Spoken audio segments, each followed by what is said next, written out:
Hey guys, welcome back to part 2 of our motivation series. Hopefully already you've been feeding your motivation. Remember, you gotta feed it every single day. None of you would like brush your teeth once a week and call it good, for the rest of the week, or take a shower only on Monday morning, and nobody would notice the rest of the week. We've gotta keep it going. You gotta feed that motivation.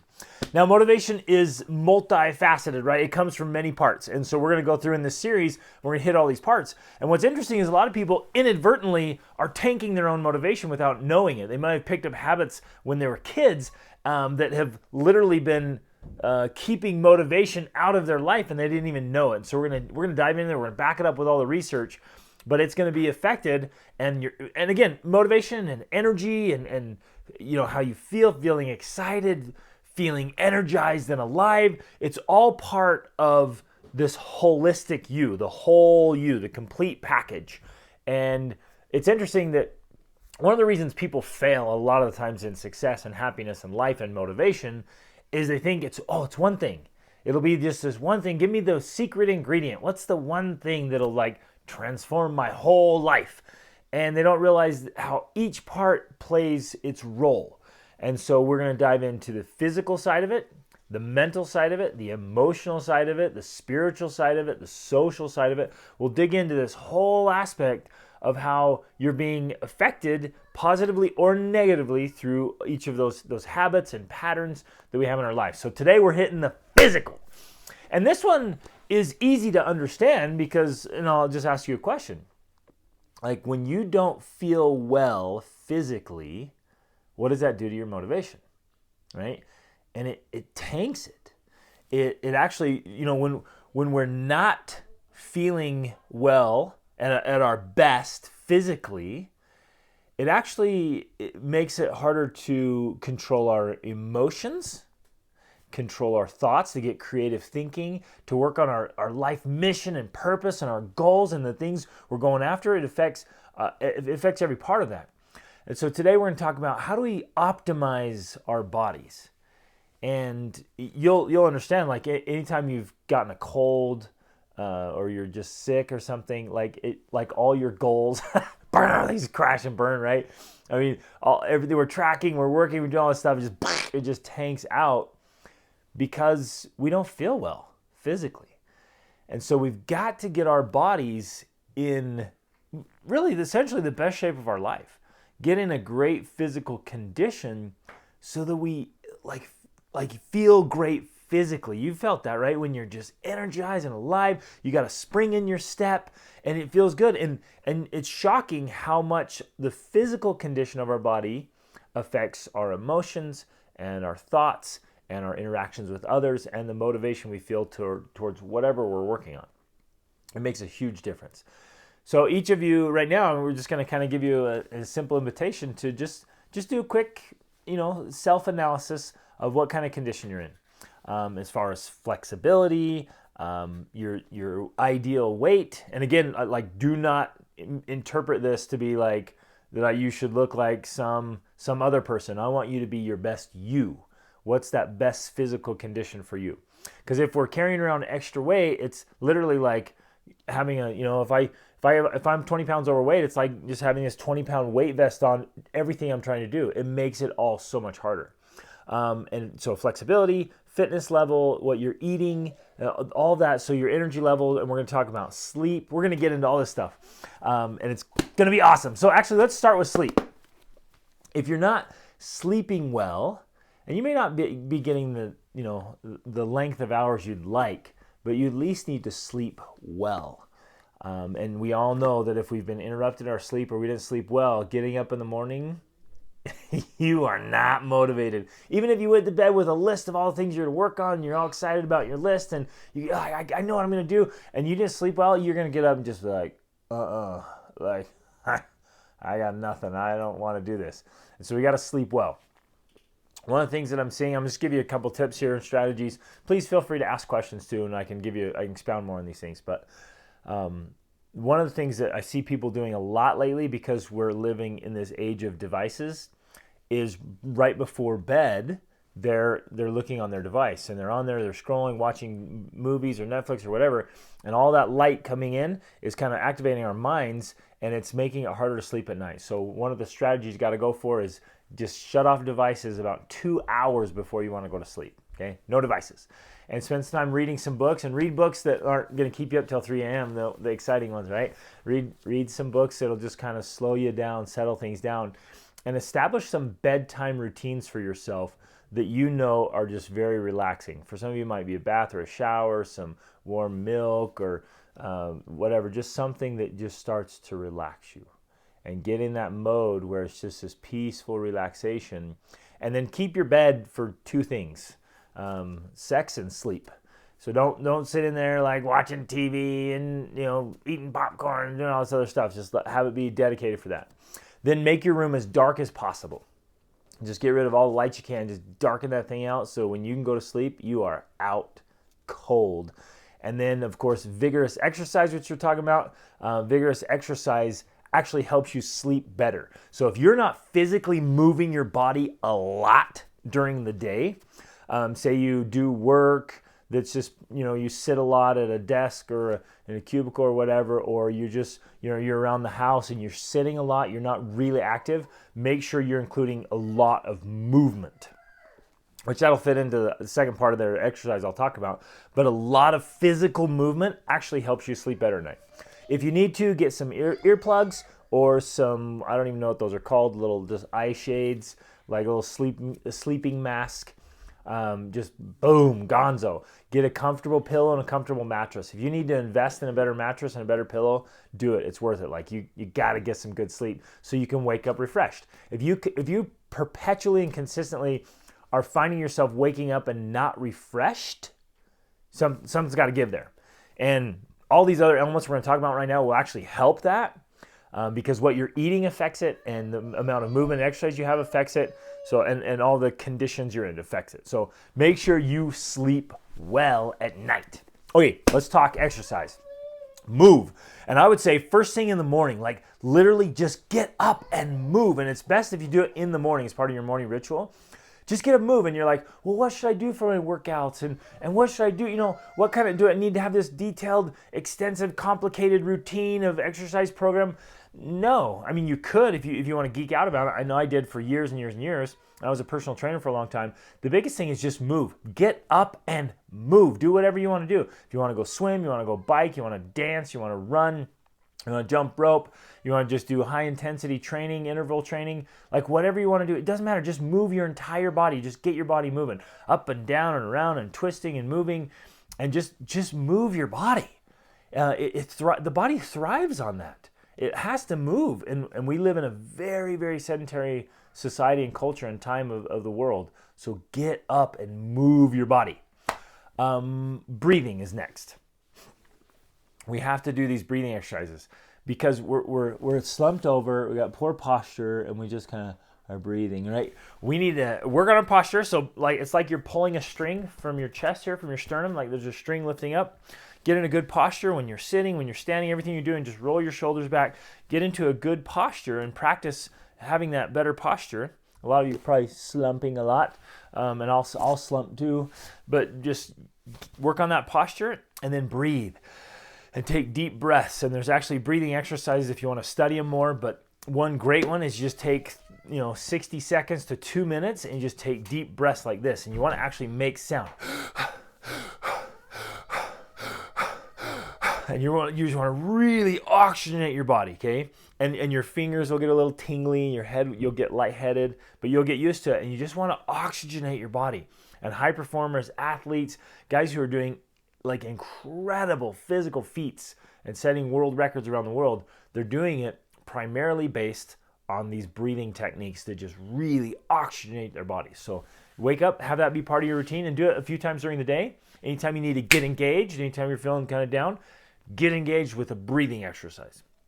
Next, we will talk about food. Now this one, you guys, is tanking a lot of you and a lot of people. Your vehicle for life is your body. It's the vehicle that's taking you into everything you do. It's your vehicle. It's the only one you got. You can't, like, it's not like a rental. You turn in for a new one. Like, this is it. And a lot of people are putting really terrible fuel into their tanks, into their bodies. And of course it has an effect. It can't not. And so we got to improve the fuel we're taking into our bodies. So the safe rule on this one is a lot more vegetables. Just consume a lot more vegetables. And if you're like, oh, those are disgusting, I'm sick of them, just literally sit down one day and go get 10 or 15 or 20 recipes from around the world. I'll just sit down and say Mediterranean vegetable dish, or Ethiopian, or Cuban, or Thai, just anything like around the world, and you'll learn all these different ways to prepare it, and you'll love the veggies. And butter. Rachel's chiming in here. But it's got to be a good butter. If you can get a grass-fed butter, it's actually, and I know this is counterintuitive, but for like the last 30 or 40 years, you guys, or even 50 years, we've been sold this false idea around fats.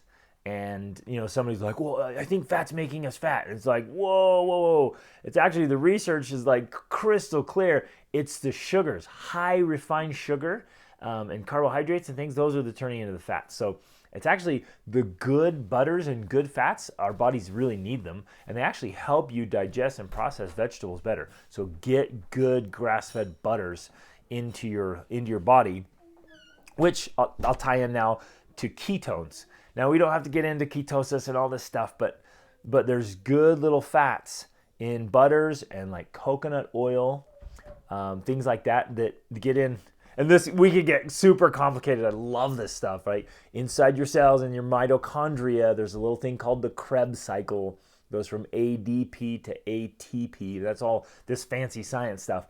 But we want those. We want the ATP. We want those energy levels, right? And we want that happening. And that has to do with ketones and things. But a good way to do that, good healthy butters, and good coconut oil. In coconut oil, there's some good stuff there. Again, just get healthy things in your body. So we're removing junk food. Okay, and you're like, but I love it. I know you love it, but it tastes good and is bad for your body, right? It tastes good and feels bad. Almost everyone I talk to, even if they just love junk food, they eat it and it tastes good, but almost all of them say, yeah, it kind of makes me feel yucky afterwards, right? Remove that stuff. Get rid of junk food. Get rid of refined sugars, right? If you're going to do sweeteners, you got to really cut back on your sweeteners. And if you do sweeteners, get good, healthy ones that aren't the refined sugar and the junk. Get the pure cane sugars, and pure maple syrup is really good for sweeteners. And then get things in like that. So as natural as you can with all your foods. Don't buy prepackaged or pre-made foods if you can. Just get as natural as possible. Try to get everything organic or like grass-fed. The less pesticides and herbicides and any other kinds of sides that are going into it, the better. Just get pure, okay? So that's just a good rule of thumb. Now, the biggest thing here, you guys, and this is where we're gonna hit home for most of us. Most people are tanking their motivation and energy physically by consuming sodas, which is like poison water. Lots of junk food and sugars, and I cut those all out. My story, like I got into fitness exercise. I cut it all out of my life when I was 17 years old, and have kept it out since. And man, that's why I have so much energy and motivation. So we've got to get rid of the junk. So on the research here, and I'm using a book, you guys get in this, study it. It's called The Powerful Engagement. It's fantastic. We're going to reference this a lot. But we they go through the breathing exercises. They go through the effect it has on our minds. We go through making sure, breakfast. So let me hit this. So if you go 8 to 12 hours without eating, then your blood glucose levels are low. And a lot of people wake up like, I don't have time for breakfast. I don't feel like breakfast. I'm not hungry. But you have to raise those glucose levels and start your metabolism for the day. So if you've been skipping your meals, skipping breakfast, get in the habit of eating breakfast. Even if you are not hungry, eat something healthy. And I'll give you what to eat here in a minute. Eat something so it starts your metabolism and raises your blood glucose levels. Because you're going into your day, right? You get up in the morning to go into your day. You need energy. And a lot of us have our blood levels are low, blood glucose levels. and we don't have anything in our tank. We're going into the day with empty tanks. And so some of us will hit a coffee or a soda or a caffeine drink or something sugary, and we get this spike, right? But then it's inevitably, it tanks your body, even coffee. I'll get into that in just a second here. But we have to jumpstart our metabolism, raise our blood glucose levels, and get going. Now, I'm gonna do this right now because I want you to hit this. A lot of us, it's super important about the glycemic index. So if it's high glycemia, I'm giving you tons of stuff here, but I want to give you specific things you can do to make yourself feel physically good, which will dramatically increase your motivation. And I'm actually going to read from these lists here because we might get up for breakfast and be like, I'm going to have a bagel because that's healthy. But bagel is actually really high glycemic. And so it gives you a little spike here, but then a drop later, and there's no sustained energy in that. And so you eat it, you feel good 15, 20, 30 minutes, and then you're just like, dang, whoa, I just ate. I'm feeling hungry and tired already. I mean, it's in the early morning. What's going on, right? And so things like bagels, baked potatoes, breads, cereals, cookies and corn chips and cupcakes and donuts and French fries. These are all high glycemic, so they just spike and crash. Graham crackers, toasts, pretzels, raisins, rice cakes, saltine crackers, all sodas, all sports drinks, puddings, wafers and waffles, all that stuff is high glycemic, okay?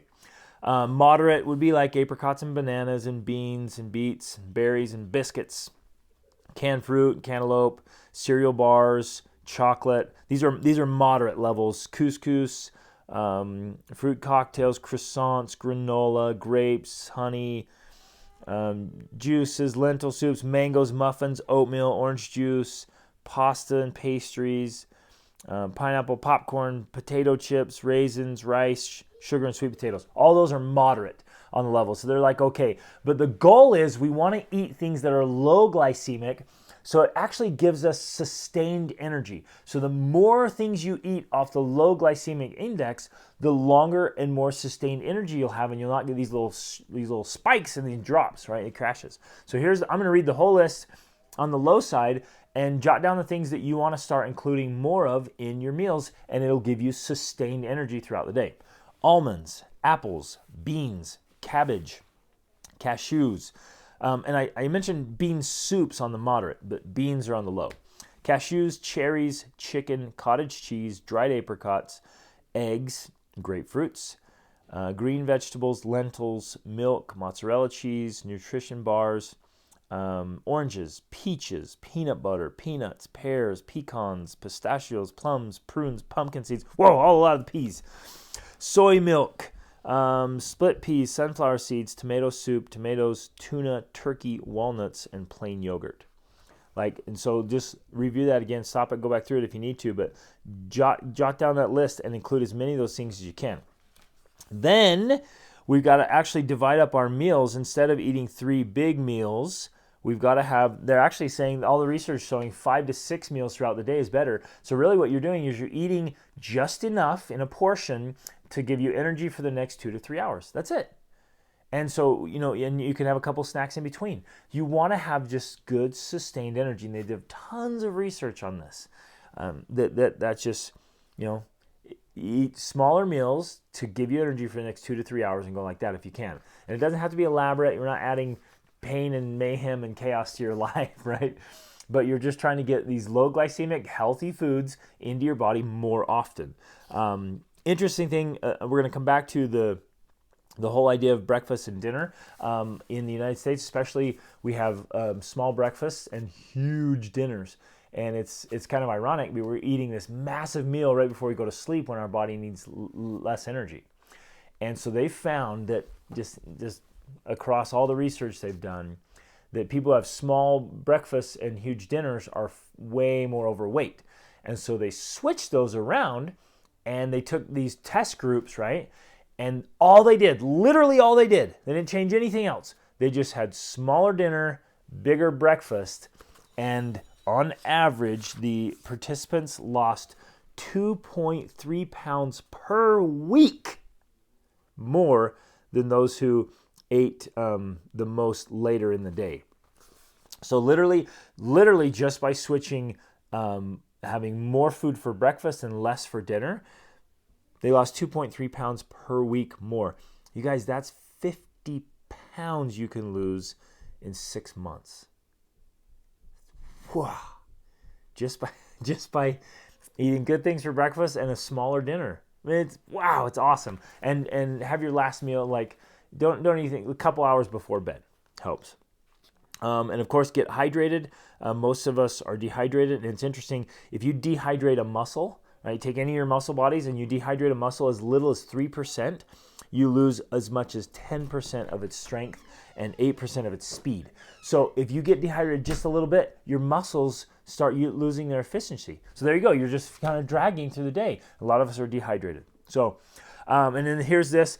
It says the consumption of coffee and caffeinated sodas, I'm reading directly from the book here, provided no statistically significant heart benefits. So high sugar foods, caffeinated drinks like coffee and tea and diet colas provide temporary spikes of energy, but because caffeine is a diuretic, however, it prompts dehydration and fatigue in the long run. So try to remove those things from your body. You guys, isn't this awesome? This is great stuff, right? And I know I'm giving you a lot of technical stuff and science and things, but I'm trying to actually give you like tangible things you can start doing today. So improve your sleep, get moving, get into physical exercise, get some cardiovascular exercise and some muscle exercises. Right? Just move your whole body and eat better foods, better breakfast, bigger breakfast, smaller dinners, more natural foods, get those ketone stuff going. And I promise you get your body in a condition like this, you guys, you're going to have enough energy to run a small city. And when you feel good physically, when you have energy and you feel fantastic like this, you have so much more motivation and you're tanked when you don't. So get your body in a great shape and it will drastically improve your motivation. Awesome is always an option. Reach upward.